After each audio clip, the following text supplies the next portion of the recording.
ഇസ്രായേലിനായി ചാരപ്പണി നടത്തിയെന്ന കുറ്റത്തിന് ഒരാളെ വധശിക്ഷയ്ക്ക് വിധേയനാക്കി ഇറാൻ. ഇസ്രായേലും അമേരിക്കയുമായുള്ള യുദ്ധം ആരംഭിച്ചതിനു ശേഷം ഇത്തരത്തിൽ റിപ്പോർട്ട് ചെയ്യപ്പെടുന്ന ആദ്യത്തെ വധശിക്ഷയാണിത്. രാജ്യത്തെ അതീവ സുരക്ഷാ പ്രാധാന്യമുള്ള ഇടങ്ങളുടെ ചിത്രങ്ങളും വിവരങ്ങളും ഇസ്രായേൽ ചാരസംഘടനയായ മൊസാദിന് കൈമാറി എന്ന കുറ്റത്തിനാണ് ഇയാളെ വധിച്ചത്. കൗറൂഷ് കിവാനി എന്നയാളാണ് വധശിക്ഷയ്ക്ക് വിധേയനായത്. കഴിഞ്ഞ ജൂണിൽ ഇസ്രായേലുമായുണ്ടായ 12 ദിവസത്തെ യുദ്ധത്തിനിടെയാണ് കൗറൂഷ് കിവാനി പിടിയിലായത്.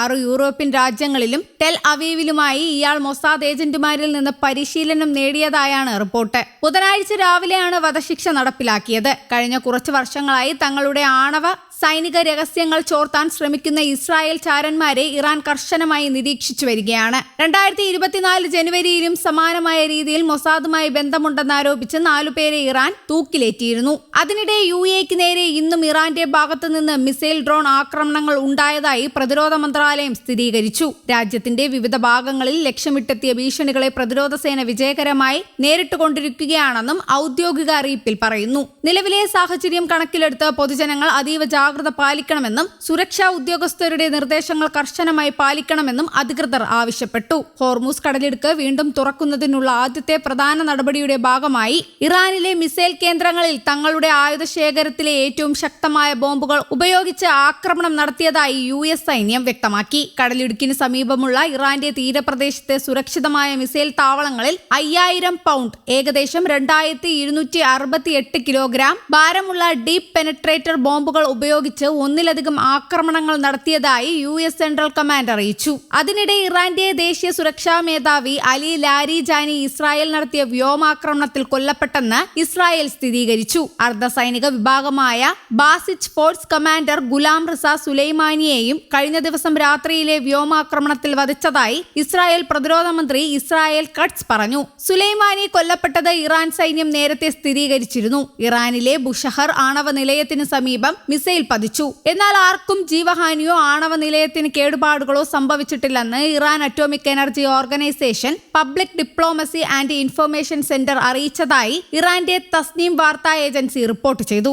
ആക്രമണത്തെ സെന്റർ അപലപിക്കുകയും ചെയ്തു. ഇറാന്റെ ആദ്യ ആണവ നിലയമായ ബുഷേഹർ 2011 പ്രവർത്തനം ആരംഭിച്ചത്. അതേസമയം ഇറാൻ തലസ്ഥാനമായ ടെഹ്റാനിലും ലബനൻ തലസ്ഥാനമായ ബെയ്റൂട്ടിലും ഇസ്രായേൽ ബോംബിംഗ് തുടരുകയാണ്. US-മായി വെടിനിർത്തലിന് മധ്യസ്ഥ രാജ്യങ്ങൾ മുന്നോട്ട് വെച്ച ശുപാർശകൾ ഇറാൻ തള്ളി.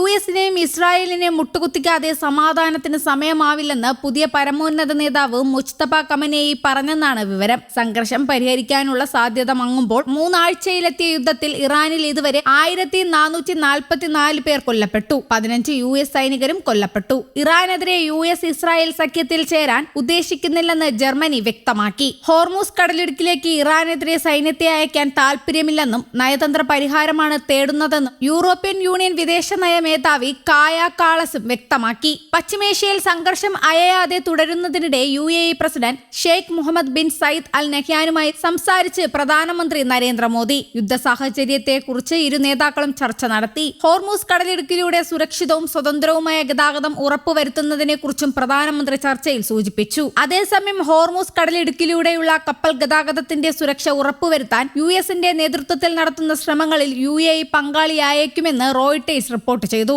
ഇതുമായി ബന്ധപ്പെട്ട ചർച്ചകൾ പുരോഗമിക്കുകയാണെന്നും എന്നാൽ അന്തിമ രൂപരേഖ തയ്യാറായിട്ടില്ലെന്നും മുതിർന്ന ഉദ്യോഗസ്ഥരെ ഉദ്ധരിച്ച് റോയിട്ടേഴ്സ് പറഞ്ഞു. അതിനിടെ ഇറാനെതിരായ ട്രംപ് ഭരണകൂടത്തിന്റെ സൈനിക നടപടികളിൽ പ്രതിഷേധിച്ച് രാജിവെച്ച national counter terrorism centre director Joe കെന്റിനെതിരെ US പ്രസിഡന്റ് ഡൊണാൾഡ് ട്രംപ് രംഗത്തെത്തി. ജോ കെന്റ് രാജിവെച്ചത് നല്ല കാര്യമാണെന്ന് ട്രംപ് പ്രതികരിച്ചു. അയാൾ രാജിവെച്ച് പുറത്തുപോയത് നന്നായി, കാരണം ഇറാൻ ഒരു ഭീഷണിയായിരുന്നില്ല എന്നാണ് അദ്ദേഹം പറഞ്ഞത്. ഞങ്ങൾക്കൊപ്പം പ്രവർത്തിക്കുകയും ഇറാൻ ശത്രുവല്ലെന്ന് കരുതുകയും ചെയ്യുന്ന ഒരാൾ മികച്ചവനോ ബുദ്ധിമാനോ അല്ല. ഇറാൻ വലിയ ഭീഷണി തന്നെയാണെന്നും ട്രംപ് പറഞ്ഞു. News desk Kerala Kaumudi.